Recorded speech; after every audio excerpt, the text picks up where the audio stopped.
Hello guys, તો કેમ છો બધા? અને આવી ગઈ છું તમારા માટે એક નવો જ વ્લોગ લઈને. અને આજે હું જાઉં છું કોલેજમાં ઘણા દિવસ પછી, કેમ કે કોલેજમાં થોડું ઘણું અમારે કામ હતું. અને અહીંયા હું તમને શૂઝ બતાવતી હતી, કેમ કે દોરી બંધાતી જ નથી મારાથી. ખબર નહીં કેમ, મતલબ બધાને કેવી રીતે દોરી રહે છે શૂઝની. એમાં તો 10 વખત મારે બાંધવી પડે છે જ્યારે પણ શૂઝ પહેરું.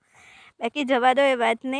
અમે કોલેજમાં જે પણ થોડું ઘણું કામ હતું એ પતાવીને બધા ફ્રેન્ડો ભેગા મળીને, મતલબ મારો જ પ્લાન હતો કે ચાલો બધો આજ તો બહારનું ખાઈ લઈએ. કેમ કે મારા એટલા બધા મતલબ ખાવાના શોખીન નથી, પણ મેં બનાવી દીધા છે એમને બધાને એટલું બધું બહારનું ખાવાવાળા. આમાં બી 2 ફ્રેન્ડે તો નહોતું જ ખાધું, અમે 3 જણા જ ખાતા હતા. અને આટલું બધું અમે 3 જણાએ જ ખાધું હતું. બધું નવું નવું, મતલબ momos, chowmein, role, French fries બધું 3 જણાએ જ ખાધું છે. અને પછી ઘરે આવીને રાત્રે અમારે ત્યાં તો મઈ બીજનો જમણવારો રામાપીરના મંદિરે, તો બધા અમે ત્યાં આવી ગયા હતા.